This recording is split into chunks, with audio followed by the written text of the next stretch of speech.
Yeah. So this question is to all the men watching. Imagine you work in a prison or a jail and you've got the key to the men's cells and the women's cells. How much would it take for the men to offer, money wise, for you to hand over the key to the women's section? 30k, 20k, 10k. Well, this is the story of a corrections officer who sold that key for $1,000.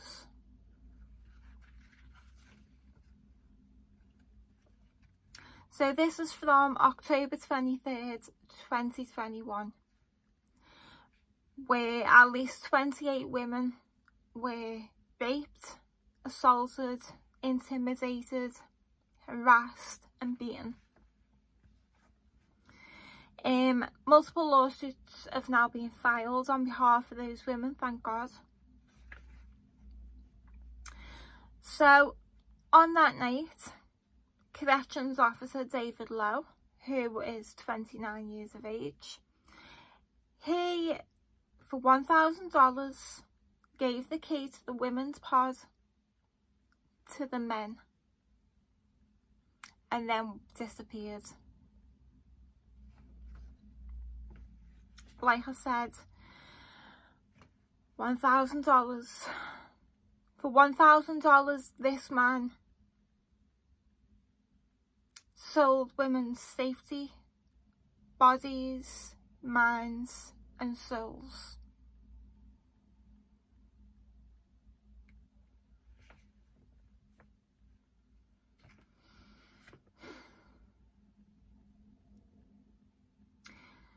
After they gave them the key and he disappeared, the men gathered, don't know how many, they put towels over their heads and faces so they couldn't be identified. And this is important, they did this because there were cameras in the area that they were going, so they knew to cover their faces.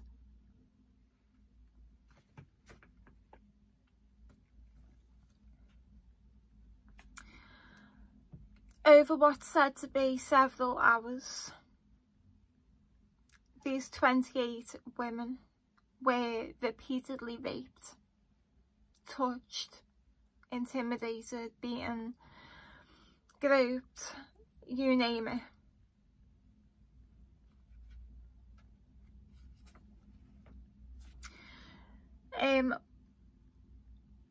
One of the women said that the men were shouting things like, "Where's the pussy at?" Another said, "I haven't had pussy in 2 years."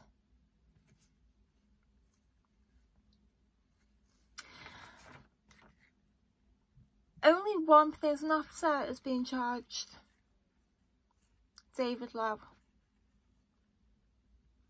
But during this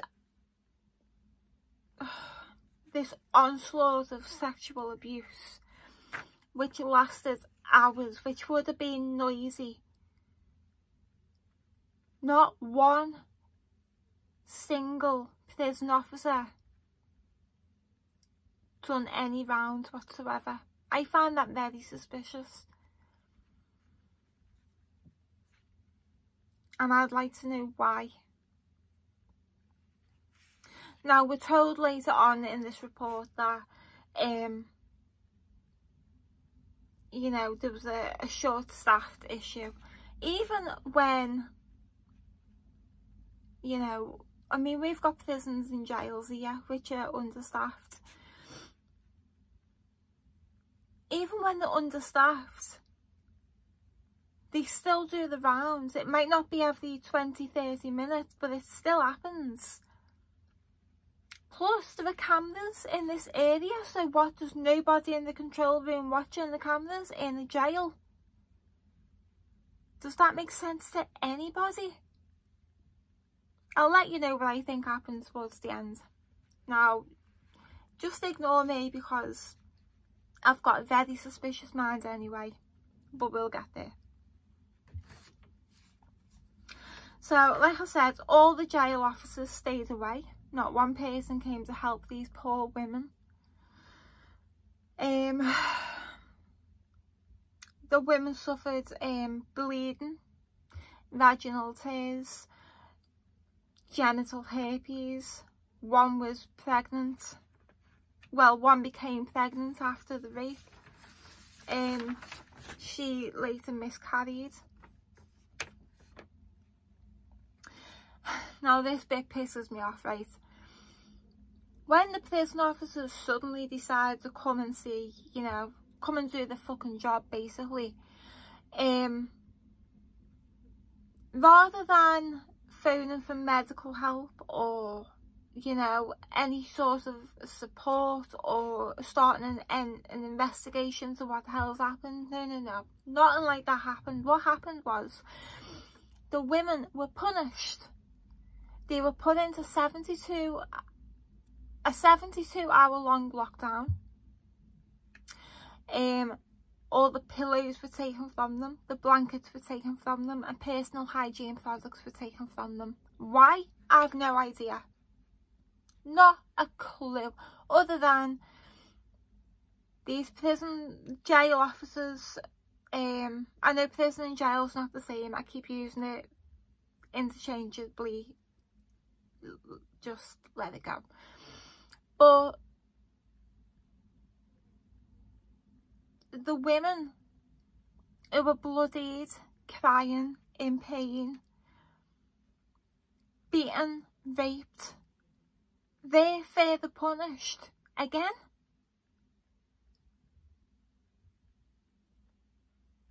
Why? Because they're covered in their asses or what?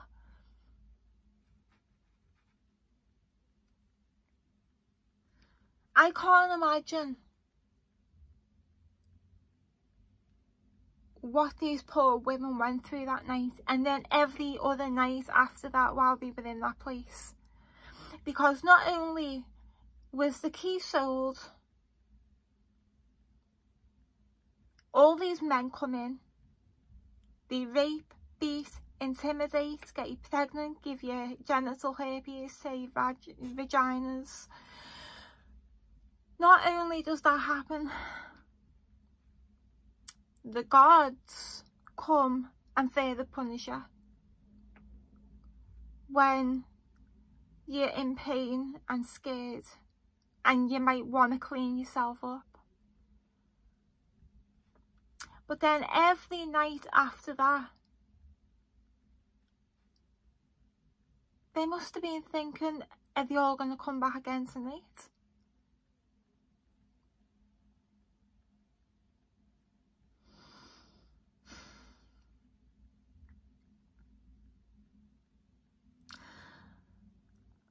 What's weird with the CCTV cameras, they were definitely operating in the area, because I haven't read this saying, oh yeah, there were cameras but they weren't on. Yeah, there were cameras but they didn't work because we have funding issues. Nothing like that. So I'm assuming that the cameras worked and that they were fully operational. I want to know why no one came, why no one's seen.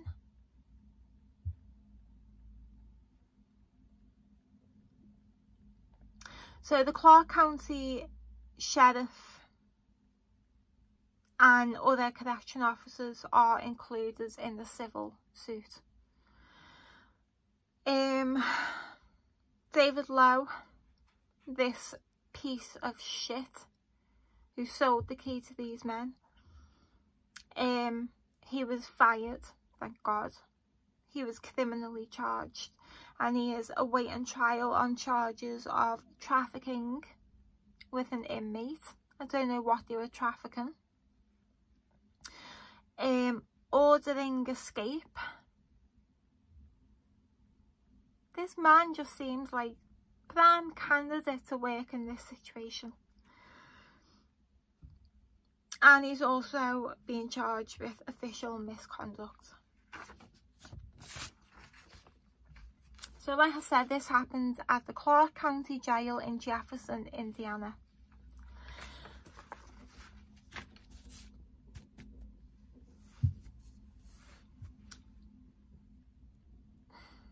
No mention of the men who did this, with the faces covered. The only way to find out who they were, because the DNA will obviously be in the system, would have been to do rape kits, which weren't done. The woman who became pregnant, who had the miscarriage, they could have got DNA from that. I doubt that that happened. Now, I'm not saying this happened, but what if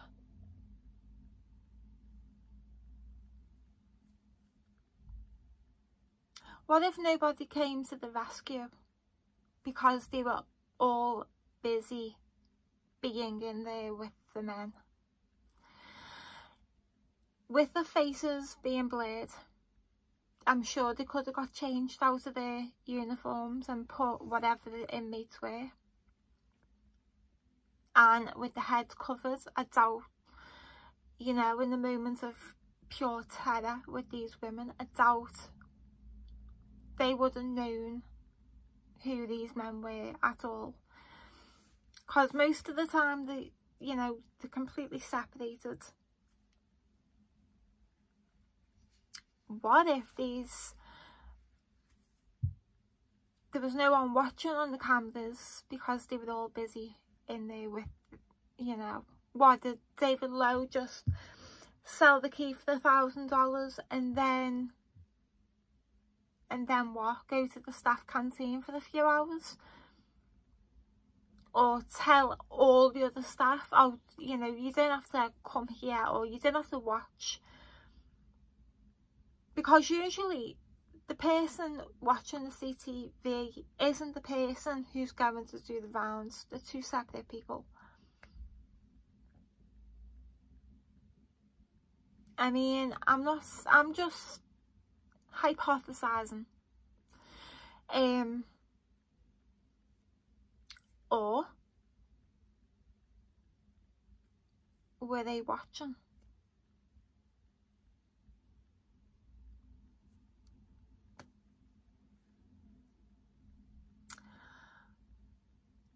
I'm just not buying it that the prison staff was so busy all throughout the night that they couldn't do the rounds and no one was watching the cameras. I'm not buying it. I think they were either in there or watching. Again, I've got no evidence for that. I'm just a suspicious-minded person, so take that with a grain of salt. But back to these 28 women.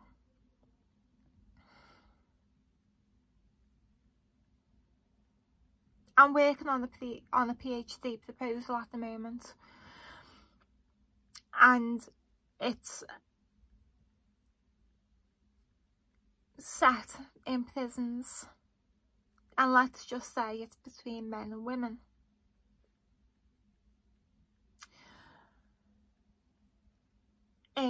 I've done a lot of research over the years. I've never been fully immersed in it, but I have done a lot of research in it. It's never been my passion. And in this game you need to follow wherever your passion is, because sometimes if that passion's not there, you just don't get to the finish line. But certainly the background of prisoners is something I've been very interested in for many years. And one thing with female prisoners is the majority are they've already been so victimised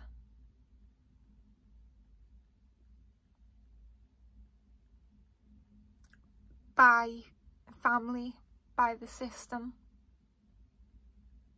that these women are so vulnerable, that it really upsets me that this man, this prison guard, sold, like I said, their safety, their peace of mind, their sanity, their soul, sold it for $1,000. That's all they were worth.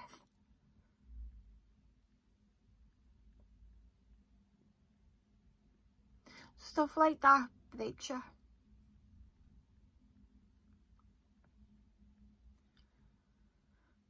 What these women went through that night is absolutely horrendous.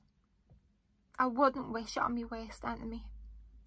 But then for the prison guards to turn around and punish them, put them in lockdown, take away their comforts. I don't know nothing about Jefferson County in Indiana. Don't know nothing about it.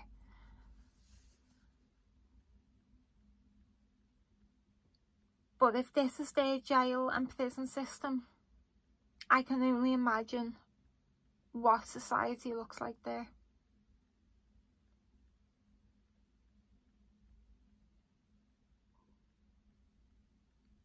Yeah. I'll probably be doing some follow-up on this.